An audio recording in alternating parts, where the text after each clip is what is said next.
설명하도록 하겠습니다. 맨 처음에 뉴턴 법칙 관련되는 내용이 나옵니다. 관성이란 무엇인가? 자, 물체가 가지고 있는 어떤 성질이라서 관성이거든요. 어떤 성질이냐라고 하면 현재 상태를 계속 유지하고 싶다라고 생각하시면 됩니다. 어떤 상태냐? 여기는 이제 역학 파트니까 운동하고 있는 상태를 유지하고 싶다.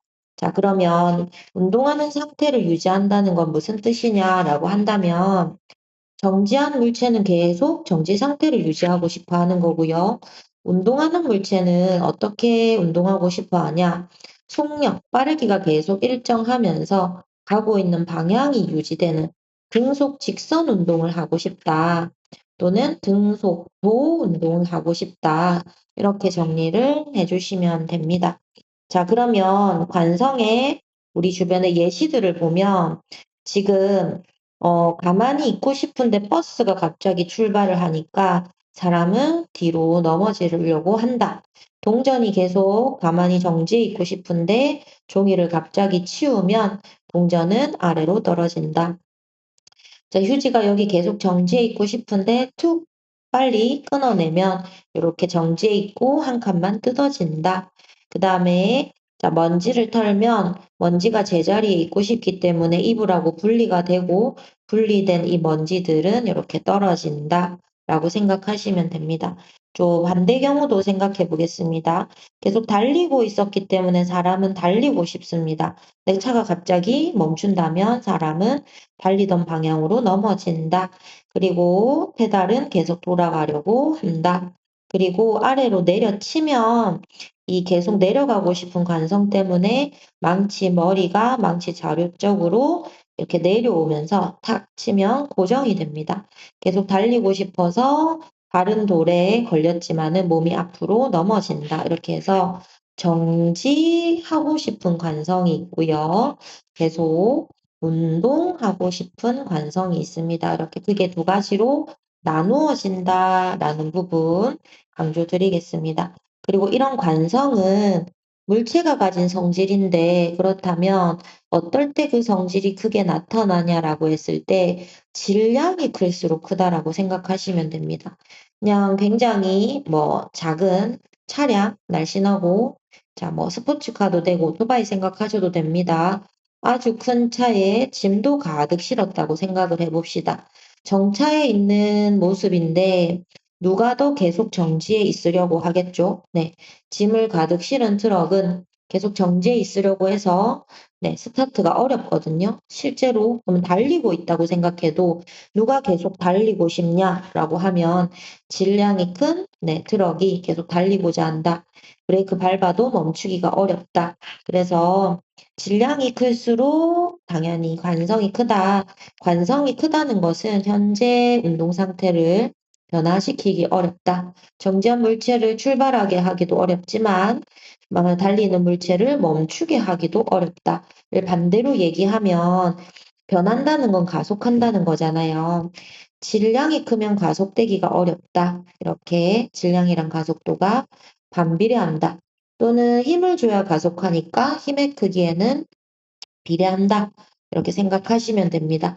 이게 우리가 흔히 얘기하는 F는 ma다라는 운동 방정식이 되는 겁니다.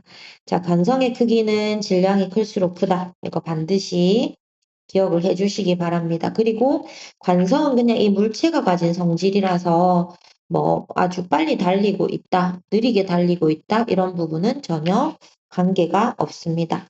관성이라는 이 성질 자체는 질량과 관계 있고 질량에 비례한다. 질량이 클수록 관성도 크다. 이렇게 정리를 잘 해주시기 바랍니다. 그럼 관성에 관련된 법칙이 있다라고 하는데 일명 뉴턴 제1법칙, 관성의 법칙이라고 부릅니다.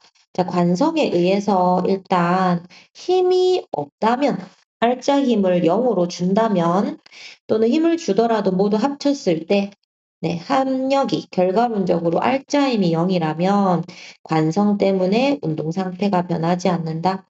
정지한 물체는 계속 정지해 있고, 운동하는 물체는 등속 직선 운동을 한다. 그래서 갈릴레이가 사고 실험, 생각으로 실험을 제안했는데 5점에 있는 이 공은 계속 이 상태 유지하고 싶어 해서 같은 높이까지 올라오게 된다. 그럼 이렇게 레일이 아니고 수평면이라면 쭉 영원히 등속 직선 운동하면서 굴러간다. 근데 실제로는 우리가 어떻죠? 운동장에 굴러가는 공은 느려지다가 멈추죠. 실제로는 여기에 바닥에 마찰력이 있기 때문이에요. 그러고 보니까 여기 R자임이 0이라는 조건이 붙는 겁니다. 실제로는 마찰력이 운동 방향 반대로 작용함으로써 느려지고 정지하는 것이다. 그래서 R자임이 없다면 계속 같은 상태를 유지하고자 한다라고 하고 여기서 이 등속 직선 운동의 선생님이 그래프 3개 정도는 얘기를 드릴게요. 시간의 흐름에 따른 가속도, 속도, 그리고 이동거리 또는 위치입니다. 가속은 안 되고 있고요. 0입니다. 속도는 일정해요. 일정. 그리고 이동거리는 시간에 비례해서 증가하게 됩니다. 이게 관성에 의한 등속 직선 운동을 그래프로 나타낸 것이다. 이렇게 정리를 하겠습니다. 자, 운동량 충격량은 공식 자체는 심플하고 곱하거나 나누거나 방향만 잘 생각해주면 되지만 물리를 쉽게 해내는 친구들이 아니라면 여기서 계산이 있고 그래프가 나오고 운동 방향에 또는 힘의 방향에 플러스 마이너스 처리를 잘 해줘야 되기 때문에 빨리 개념을 정리를 해서 문항을 많이 풀어보시기를 권유드립니다. 운동량이란 운동하고 있는 물체가 얼마만큼 강하게 운동하고 있는 그 정도를 나타내는 물리량으로서 질량이 크면 운동량이 큽니다. 속도가 크면 운동량이 큽니다. 그래서 운동량은 질량의 속도를 곱하도록 하겠습니다.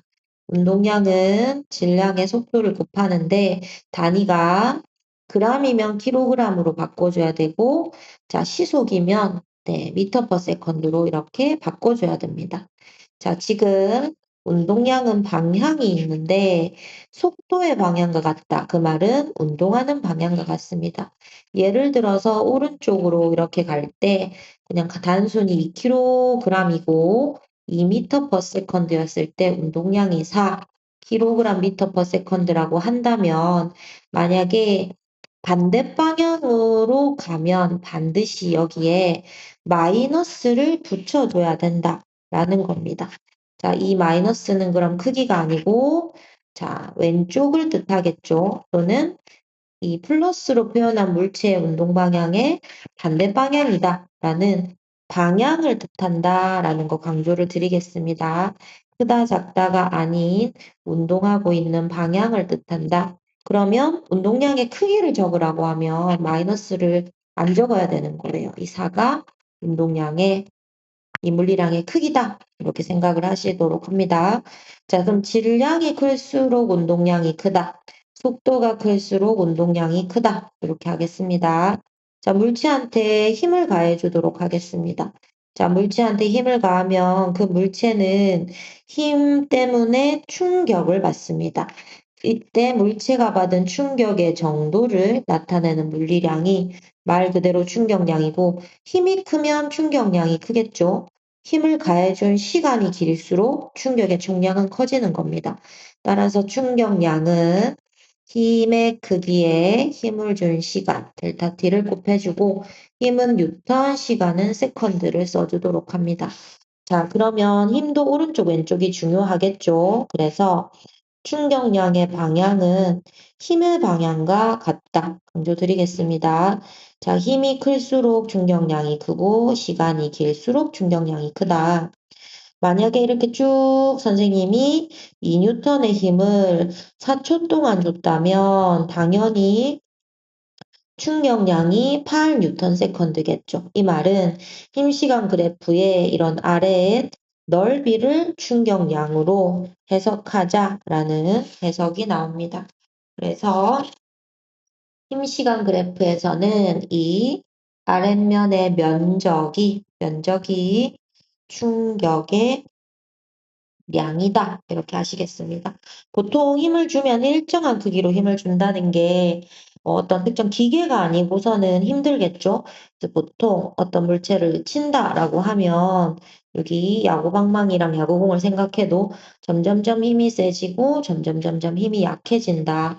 그럼 이 면적이 전체가 10뉴턴 세컨드고 만약에 힘을 준 시간이 2초였다고 한다면 점점 세지고 약해졌지만 5뉴턴을 계속 준 거라고 생각할 수 있겠죠. 우리는 이런 것을 평균 힘 또는 충격을 준 힘이라고 해서 평균 충격력이라고 불러주겠습니다.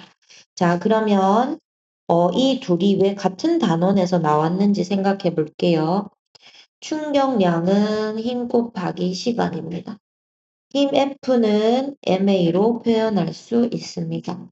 자, a는 가속도라서 단위 시간 동안의 속도의 변화량입니다.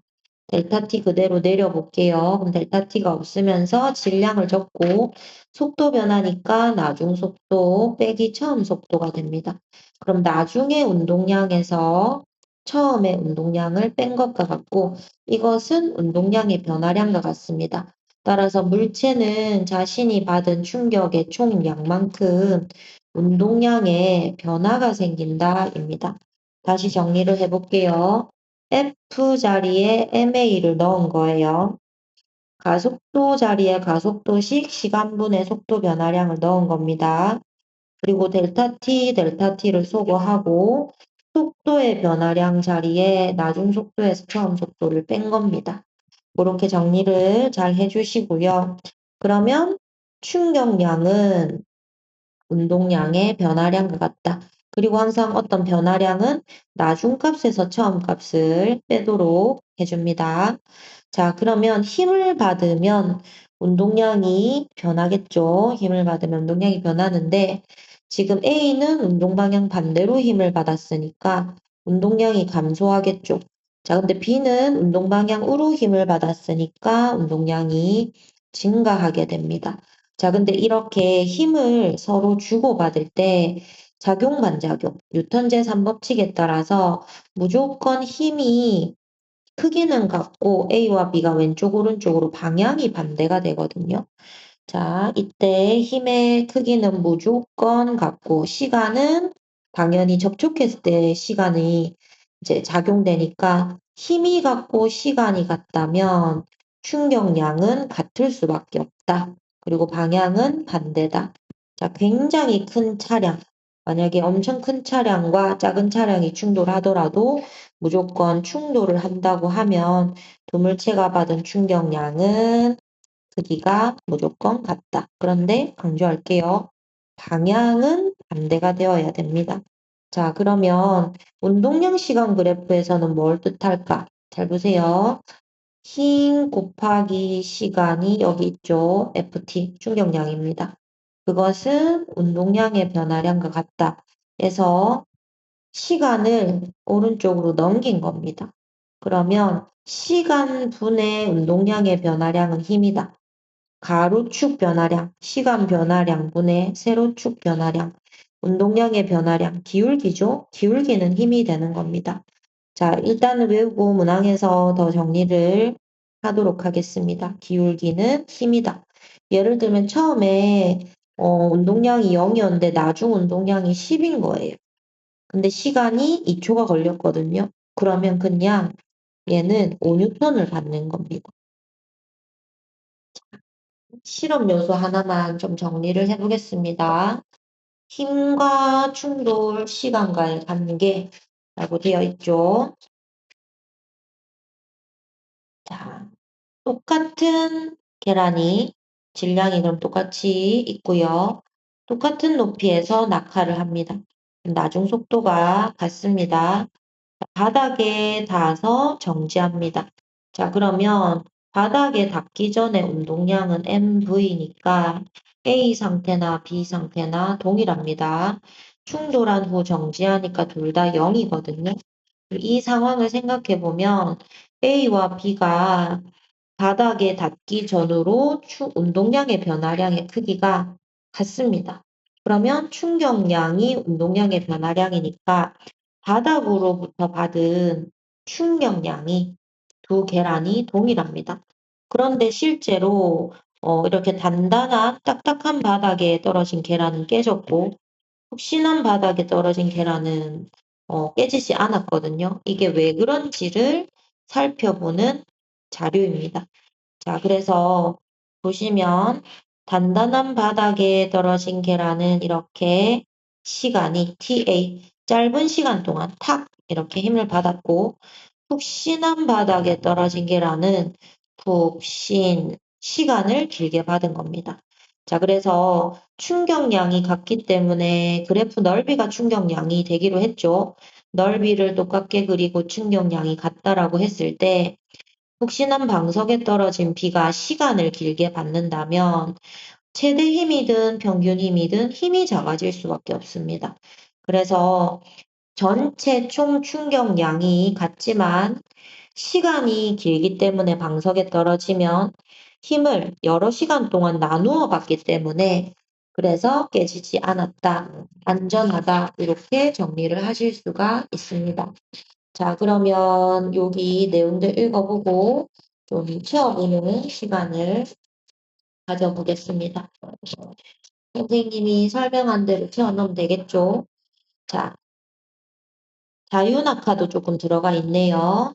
자, 달걀의 바닥에 닿기 전 운동량의 크기는 같다.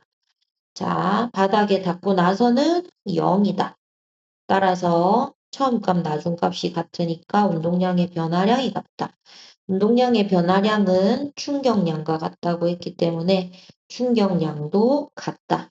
자, 그러면 평균 힘의 크기는 A에서가 크다, B에서가 작다 라고 할 수가 있고 따라서 A 계란은 깨지고 B 계란은 깨지지 않았다. 그럼 만약에 A처럼 시간이 짧을수록 큰 힘을 받는다. B처럼 시간이 길수록 힘의 크기는 작아진다. 이렇게 얘기를 할 수가 있겠습니다.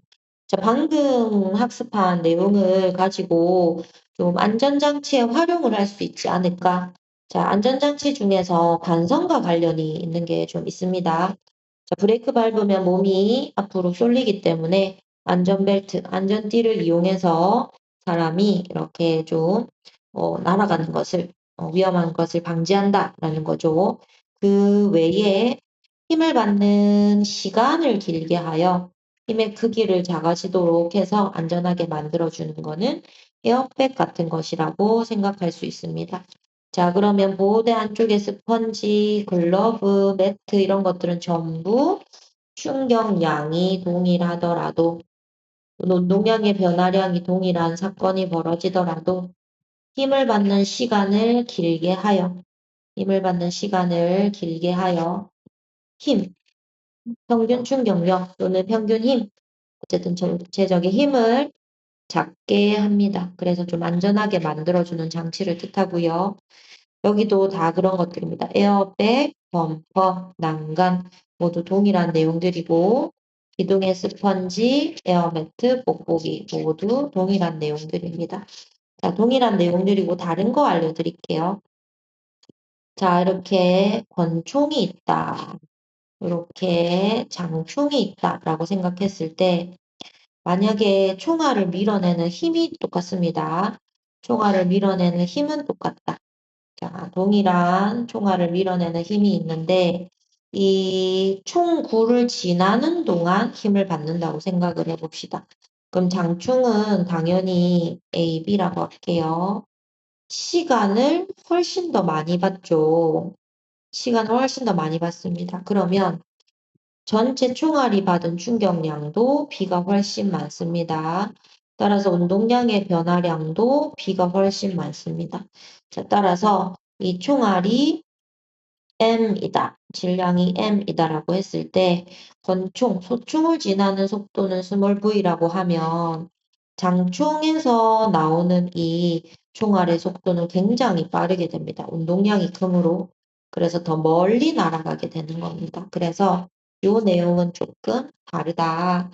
어떤 점이 공통점이죠? 뽁뽁이 같은 것도 시간을 길게 하는 거지만 힘을 오히려 작게 하는 결과고요. 자, 아랫부분은 시간이 길어지는 거는 동일하지만 이거는 네, 전체적인 충격량을 크게 하는 거라서 다른 내용이다. 예시를 비교하실 수 있어야겠습니다. 자, 개념 학습을 좀 해서 기본적인 공식 활용이나 문제 풀고 채점해서 오답하는 부분들이 좀 되면 선생님이 네, 기출 문제 같은 것들을 공유하도록 하겠습니다.